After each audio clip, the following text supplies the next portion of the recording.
हे दोस्तों, क्या हाल चाल है। आई होप सब अच्छे होंगे। मेरा नाम है कुलवीर सिंह। तो चलिए इस वीडियो को हम शुरू करते हैं। आज की इस वीडियो के अंदर हम डेटा क्लीनिंग की बात करेंगे और आज की इस वीडियो के अंदर मैं आपको 10 ऐसी डेटा क्लीनिंग की ट्रिक्स शेयर करूंगा जिससे आपका डेटा को अच्छी तरह से अपने क्लीन कर सकते हैं और इसके साथ साथ आपका टाइम भी बचेगा और इससे काम आपका आसान भी हो जाएगा। तो बने रहिए इस वीडियो के लास्ट तक। हे दोस्तों, क्या हाल चाल है। आई होप सब अच्छे होंगे। मेरा नाम है कुलवीर सिंह। तो चलिए इस वीडियो को हम शुरू करते हैं। तो आज की इस वीडियो के अंदर मैं एक्सेल के अंदर डेटा क्लीनिंग के ऊपर ऐसे 10 टिप्स एंड ट्रिक्स शेयर करूंगा जिससे आप डेटा को इजीली क्लीन कर सकते हैं और अपने एक नॉर्मल डेटा को प्रोफेशनल बना सकते हैं। तो बने रहिए इस वीडियो के अंदर। तो मैं बढ़ता हूं पहली शीट के अंदर। तो पहली शीट के अंदर हमारे पास है डुप्लीकेट डेटा को रिमूव करें। अब देखिए मेरे पास यहाँ पे दो टेबल है। यहाँ पे टेबल 1 हो जाएगा और टेबल 2 हो जाएगा। अगर मैं अकेले नाम को सिलेक्ट कर लेता हूँ, ठीक है। अब नाम के अंदर देखिए यहाँ पे कालूराम आ रहा है और यहाँ पर भी कालूराम आ रहा है, मतलब यहाँ पे दो नाम सेम आ रहे हैं। देन मैं बात करता हूँ राजू राम और यहाँ पे राजू राम है। तो इस तरीके से यहाँ पे मेरा डेटा है। अगर मैं क्या करूँगा, इस अकेले पे लगा देता हूँ और मैं डुप्लीकेट रिमूव पे करता हूँ तो यहाँ पे देखो कालूराम और राजू राम 2 बार है ना, तो ये नाम हट जाएगा। बट डिटेल के अंदर क्या हो रहा है कि यहाँ पे कालूराम और यहाँ पे क्या कालूराम, तो इनका मोबाइल नंबर अलग अलग है। तो मतलब ये एंट्री डुप्लीकेट नहीं हुई है क्योंकि इसका नाम अलग अलग है। चलिए जी, अब इसको कैसे यूज करना है वो हम देखते हैं। अब मैं क्या करता हूँ, अकेले नेम को सिलेक्ट कर देता हूँ। नेम को करने के बाद आपने जाना है डेटा के अंदर और यहाँ पे हमारे पास आ जाएगा रिमूव डुप्लीकेट्स। मैं यहाँ पे क्लिक कर देता हूँ और यहाँ पे मैं कंटिन्यू विद करंट सिलेक्शन पे क्लिक करूंगा। ओके कर देता हूँ। तो आप देखिए हमारे पास राजू राम और कालूराम 2 नाम डबल थे और वो नाम क्या हो गए, यहाँ से डिलीट हो गए हैं। चलिए मैं कंट्रोल जेड कर लेता हूँ, ठीक है जी।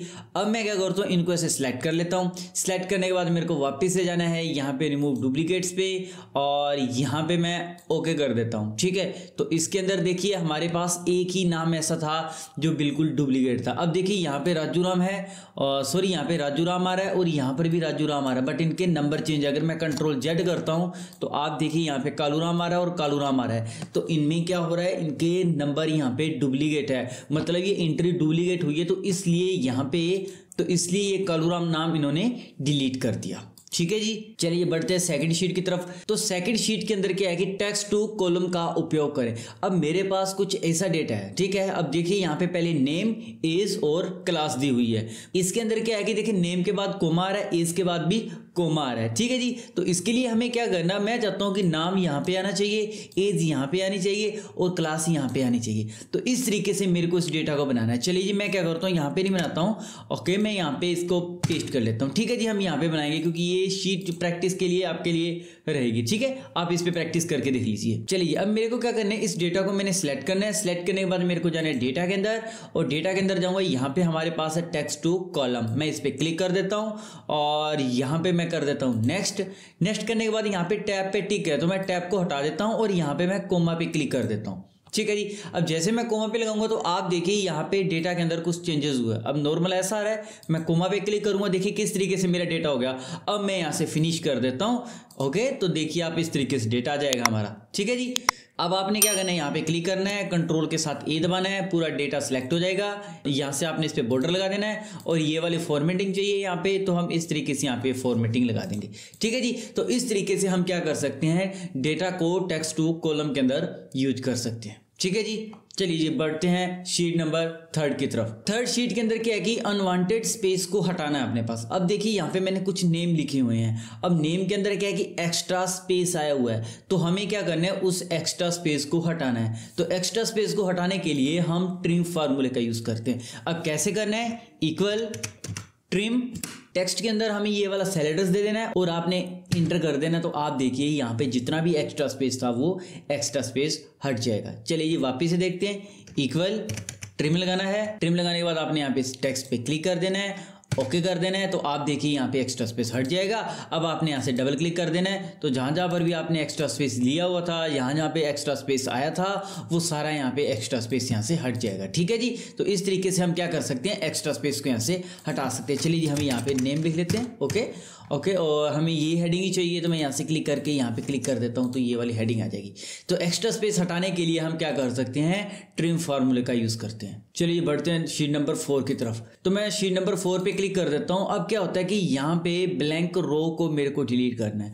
अब देखिए यहाँ पे तो चलिए डेटा मेरे पास छोटा है, अगर मेरे पास डेटा बड़ा हो तो मेरे को क्या करना है, ऐसे एक एक पे क्लिक करके मेरे को यहाँ पे एक एक को सिलेक्ट करना पड़ेगा। तो डेटा बड़ा तो क्या होगा कि मेरे को यहाँ पे हर एक रो को मेरे को एक एक करके सिलेक्ट करना होगा। सिलेक्ट करने के बाद मेरे को जाना होगा यहाँ पे डिलीट के अंदर और मेरे को यहाँ से डिलीट करना होगा। तो इसके लिए हमारे पास एक सिंपल ट्रिक है कि सबसे पहले आप अपना डेटा सेलेक्ट कर लीजिए। अगर आपके पास डेटा बहुत बड़ा है तो आप यहाँ पे B2G कॉलम यहाँ से सिलेक्ट कर सकते हो। ठीक है जी, अभी फिलहाल हमारे पास इतना ही डेटा है। आपने इस डेटा को सिलेक्ट कर देना और कीबोर्ड से आपने F5 दबाना है। अब जैसे आप F5 दबाओगे तो आपने क्या करना है, यहाँ पे स्पेशल पे क्लिक कर देना है। स्पेशल पे क्लिक करने के बाद आपने जाना है यहाँ पे ब्लैंक्स पे और यहाँ से आपने ओके कर देना है। तो जितने भी यहाँ पे ब्लैंक्स रोज थी हमारे पास वो रो सिलेक्ट हो जाएगी। अब आपने कंट्रोल के साथ माइनस दबाना है और यहाँ पे एंटायर रो पे आपने क्लिक करके ओके कर देना है। तो आप देखिए यहाँ से आप, ठीक है जी, कैसे किया था, सबसे पहले आपने क्या करना है, इस डेटा को सिलेक्ट कर देना है। सिलेक्ट करने के बाद कीबोर्ड से आपने F5 दबाना है, स्पेशल के अंदर जाना है, ब्लैंक्स पे जाके ओके कर देना है। यहाँ से आपने कर देना है। अब जा तो कीबोर्ड से कंट्रोल के साथ आप माइनस दबा दीजिए, नहीं तो यहाँ पे डिलीट पे जाना है और यहाँ पे डिलीट शीट रो पे क्लिक कर देना है। तो आप देखिए जितनी भी हमारे पास ब्लैंक रो थी वो सारी ब्लैंक रो यहाँ से हट जाएगी। ठीक है जी, चलिए मैं इसको ऐसे ही रख लेता हूँ। ओके, तो बढ़ते हैं शीट नंबर 5 की तरफ। नंबर 5 शीट के अंदर क्या है कि फाइंड एंड रिप्लेस का उपयोग कैसे करें। अब देखिए यहाँ पे मेरे पास कुछ यहाँ पे सीरियल नंबर है, कुछ आइटम, क्वांटिटी, रेट, टैक्स और अमाउंट दिया हुआ है। अब यहाँ पे देखिए अगर मैं बात करता हूँ, यहाँ पे आइटम के अंदर मैंने कुछ यहाँ पे नाम गलत कर दिए, जैसे कि यहाँ पे CPU की जगह पे मैंने CPO लिख रखा है। ठीक है, और यहाँ पर भी CPO आया है और यहाँ पर भी CPO आया हुआ है, बट इसको मैं सही करके CPU करना चाहता हूँ। तो मैं क्या करूँगा, सबसे पहले इस डेटा को यहाँ पे सिलेक्ट कर लेता हूँ। सिलेक्ट करने के बाद मेरे को जाना है कीबोर्ड से कंट्रोल H दबाना है। जैसे मैं कंट्रोल H दबाऊंगा तो यहाँ पे मेरे को जाना है। अब फाइंड वर्ड के अंदर अपने को क्या ढूंढना है, मैं वो टाइप कर लेता हूँ, मेरे को CPO ढूंढना है। ठीक है जी, CPO लिख दिया और इसकी जगह पे मेरे को क्या करना है, मेरे को CPU करना है। तो मैं CPU लिख देता हूँ और रिप्लेस ऑल पे मैं क्लिक कर देता हूँ। ओके, यहाँ पे बोल रहा है कि 3 नाम थे, वो 3 नाम सही हो चुके हैं। अब यहाँ से आप देखते हैं कि यहाँ पे CPU और CPU तीनों यहाँ पे सही हो जाएंगे। ठीक है जी, चलिए मैं यहाँ पर भी कंट्रोल Z कर देता हूँ। ओके, मैं इसको पहले जैसे ही रख लूँ ताकि आप प्रैक्टिस करोगे तो आप इसको सही कर लेना। ठीक है जी, चलिए बढ़ते हैं शीट नंबर 5 की तरफ। अब शीट नंबर 5 के अंदर हमारे पास क्या है कि टेक्स्ट को एक ही सेल में मर्ज करें। अब देखिए यहाँ पे कालू राम, ठीक है जी। अब यहाँ पे फर्स्ट नेम और लास्ट नेम अलग अलग दिया हुआ है, बट मेरे को क्या करना है कि इस नेम को क्या होगा, एक ही सेल के अंदर करना अपने को। ठीक है जी, अब इसको कैसे करना है, इसके लिए हम क्या कर सकते हैं, टेक्स्ट जॉइन का भी यूज कर सकते हैं, कॉन्टिनेंट का भी यूज कर सकते हैं और एक यहाँ पे सिंपल भी हम इसका यूज कर सकते हैं। और टेक्स्ट जॉइन कॉन्टिनेंट के लिए तो हमने एक अलग से वीडियो बना दी है, बट यहाँ पे हमें क्या करना है कि मर्ज करना है, बट वो अलग तरीके से हम देखेंगे कैसे करना है।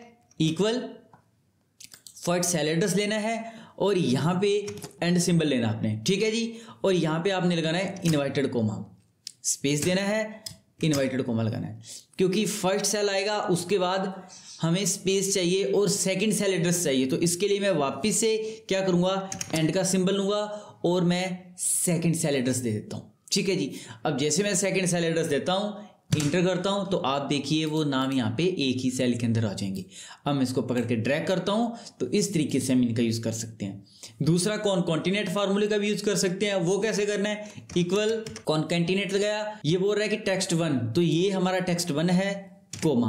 अब देखिए यहाँ पे टेक्स्ट 2 नहीं देना मेरे को सीधा, है ना। चलिए मैं क्या करता हूँ, पहले टेक्स्ट 2 दे देता हूँ सीधा। मैंने यहाँ पे इंटर किया तो आप देखिए यहाँ पे कालूराम तो आ जाएगा, बट क्या हो रहा है कि इनके बीच में स्पेस नहीं आ रहा है। ठीक है जी, हमें क्या करना है, इनके बीच में स्पेस चाहिए। तो मैं यहाँ से F2 दबाता हूँ, तो यहाँ पे देखिए अब यहाँ पे टेक्स्ट 2 आया ना, अब मेरे को क्या करना है यहाँ पे, चलिए मैं क्या करता हूँ, इस फॉर्मूले को डिलीट कर देता हूँ, वापिस से करवाता हूँ। इक्वल कॉन्टिनेंट और यहाँ पे मैंने ये फर्स्ट टेक्स्ट लिया, पहले नीचे कोमा लगूंगा, फिर इन्वर्टेड कोमा, और इन्वर्टेड कोमा के अंदर मेरे को स्पेस देना है। फर्स्ट नेम और सेकंड नेम आएगा, उनके बीच में मेरे को स्पेस चाहिए, तो इसीलिए मैं यहाँ पे स्पेस दे देता हूँ। ठीक है जी, कोमा टेक्स्ट 2 के अंदर क्या करना है, मेरे को ये सेल एड्रेस दे देना है सेकंड वाला।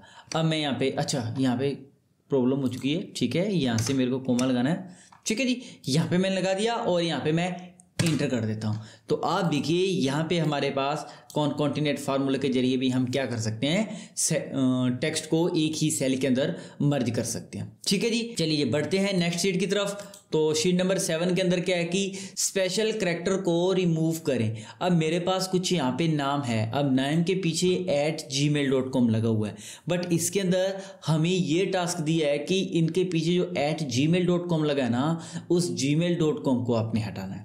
ठीक है जी, अब वो कैसे हटेंगे, इसके लिए मैं क्या करता हूँ, इस डेटा को यहाँ पे पेस्ट कर लेता हूँ।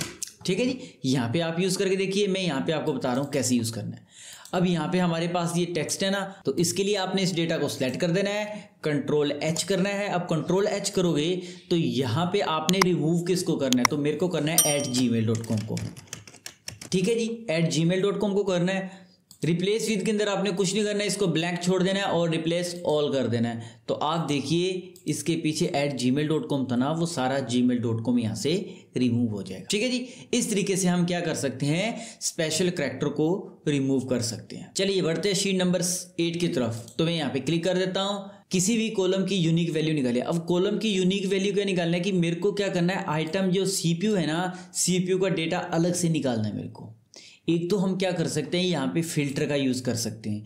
तो कैसे करना है फिल्टर का, यहाँ पे मैं क्लिक करूँगा, उसके बाद मेरे को जाना है शॉर्ट एंड फिल्टर के अंदर, मैं फिल्टर पे क्लिक करूँगा और फिल्टर पे क्लिक करने के बाद मेरे को क्या करना होगा, यहाँ पे जैसे CPU चाहिए तो मैं यहाँ पे CPU का डेटा ले लूँगा। ठीक है जी, एक तो मैं क्या कर सकता हूँ, ऐसे यूज़ कर सकता हूँ, बट इसके लिए हम क्या कर सकते हैं, एडवांस फिल्टर का भी यूज़ कर सकते हैं। कैसे करना है, मेरे को जैसे कि मेरे को क्या करना है, इस पर फिल्टर लगाना है ना, तो इसके लिए मेरे को क्या करना है, सबसे पहले तो मैं यहाँ पे जिसमें से अपने को फिल्टर लगाना है ना, मैं उस टेबल पे क्लिक करूंगा। उसके बाद मेरे को जाना है डेटा के अंदर, डेटा के अंदर जाऊंगा, यहाँ पे फिल्टर के अंदर आएगा एडवांस फिल्टर, मैं यहाँ पे क्लिक कर देता हूँ। अब जैसे यहाँ पे मैं क्लिक कर देता हूँ, यहाँ पे कॉपी टू अनदर लोकेशंस, मैं यहाँ पे क्लिक कर देता हूँ। ठीक है, पहले मैं इसको रिमूव कर देता हूँ। ठीक है जी, ओके।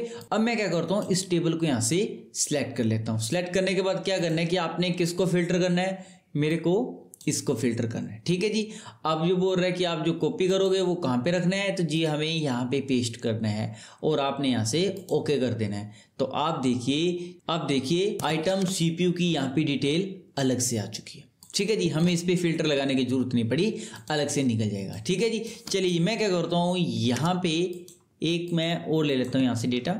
ठीक है जी, ओके। और यहाँ पे मैं LCD का डेटा चाहिए मेरे को, तो मैं क्या करूँगा, यहाँ पे पहले इस टेबल के अंदर क्लिक करूँगा, एडवांस के अंदर जाना है और यहाँ पे कॉपी टू अनदर लोकेशंस पे आपने क्लिक कर देना है। ठीक है जी, मैं इनको हटा देता हूँ, तीनों को हटा देते हैं। चलिए जी, पहला है लिस्ट रेंज, मतलब हमें क्या करना है, इस टेबल को सिलेक्ट कर देना है। कोमा, ये होता है कि आपने फिल्टर किसको करना है, तो हमें इसको फिल्टर करना है। ठीक है जी, थर्ड के अंदर क्या है कि आपने पेस्ट कहाँ पे करना है, तो मेरे को यहाँ पे पेस्ट करना है और मैं ओके कर देता हूँ। तो आप देखिए हमारे पास आइटम जो LED है ना, उसका डेटा इन्होंने अलग से फिल्टर कर दिया। तो इस तरीके से हम क्या कर सकते हैं, किसी कॉलम के अंदर फिल्टर लगा के उसकी यूनिक वैल्यू यहाँ पे निकाल सकते हैं। चलिए बढ़ते हैं शीट नंबर 9 की तरफ। 9 नंबर शीट के अंदर क्या है कि टेक्स्ट 10% को अलग करें। अब देखिए यहाँ पे हमारे पास शीट वही है, पहले हमने CPU पे लगाया था, फिर LCD पे लगाया था। अब हमें क्या करना है कि जिसका टेक्स्ट 10% है ना, हमें उसको अलग निकालना है। ठीक है जी, चलिए मैं क्या करता हूँ, इस रेंज को यहाँ पे कॉपी कर लेता हूँ। ठीक है जी, ओके। और मैं यहाँ पे इसको कॉपी करके यहाँ पे रख लेता हूँ। मेरे को वापस से जाना है, यहाँ पे एडवांस फिल्टर के अंदर जाना है। ठीक है जी, चलिए जी मैं इसको यहाँ से हटा लेता हूँ। Okay, copy to another location पे जाना आपने। ठीक है जी, यहाँ पे कर लिया। और क्राइटेरिया रेंज आप यहाँ से भी इसको सिलेक्ट कर सकते हो। ठीक है, चलिए जी मैं वापस से सारा डेटा यहाँ पे सिलेक्ट कर लेता हूँ। ठीक है जी, यहाँ पे कर लिया मैंने। इस पे फिल्टर लगाना है, कोमा और सॉरी यहाँ पे अपने को कॉपी टू कहाँ पे कॉपी करनी है, यहाँ पे कॉपी करना है, ओके कर देना है। तो आप देखिए जो जिसका टेक्स्ट 10% है वो डेटा अलग फिल्टर होके आ जाएगा। ठीक है जी, तो इस तरीके से हम क्या कर सकते हैं, एडवांस फिल्टर का यूज करके हम डेटा को अलग कर सकते हैं। ठीक है जी, बढ़ते हैं शीट नंबर 10 की तरफ। तो 10 नंबर शीट के अंदर हमारे पास क्या है कि डेटा को कॉपी करके उसकी पिक्चर बनाएं। अब देखिए यहाँ पे कई बार ऐसा होता है कि मेरे को इस डेटा को किसी और को शेयर करना है, बट मैं नहीं चाहता हूँ कि वो डेटा है वो उसके अंदर कुछ चेंजेस वगैरह कर दे। मैं उसको एक्सेल की फाइल नहीं देना चाहता हूँ क्योंकि मेरे पास डेटा और भी बड़ा हो सकता है। बट हम क्या कर सकते हैं, इस डेटा की एक पिक्चर बना देंगे और पिक्चर बनाने के बाद हम जिसको सेंड करने हैं वहीं पर उसको सेंड कर सकते हैं। ठीक है जी, अब कैसे होगा, सबसे पहले आपने इस डेटा को सिलेक्ट कर देना है। सिलेक्ट करने के बाद आपने करना है कॉपी करने के बाद आपने यहाँ पे जाना है पेस्ट स्पेशल के अंदर और यहाँ पे हमारे पास पिक्चर वाला ऑप्शन आ जाएगा। ठीक है जी, मैं इस पर क्लिक कर देता हूँ तो आप देखिए यहाँ पे इसकी पिक्चर बन चुकी है। ठीक है जी, अब इसके लिए हमें क्या करना है, पिक्चर फॉर्मेट यहाँ पे टैब दिया हुआ है तो यहाँ पे अलग अलग हमारे पास फ्रेम है, तो किस फ्रेम का कैसे यूज़ करना है वो हम यहाँ पे यूज़ कर सकते हैं। ठीक है जी, तो इस तरीके से हम क्या कर सकते हैं, हमारे डेटा को कॉपी करके उसकी हम पिक्चर बना सकते हैं। तो आज की वीडियो के लिए बस इतना ही। आई होप ये वीडियो आपको अच्छी लगी होगी। अगर ये वीडियो आपको अच्छी लगी है तो आप इस वीडियो को लाइक करें और अपने दोस्तों के साथ शेयर करें।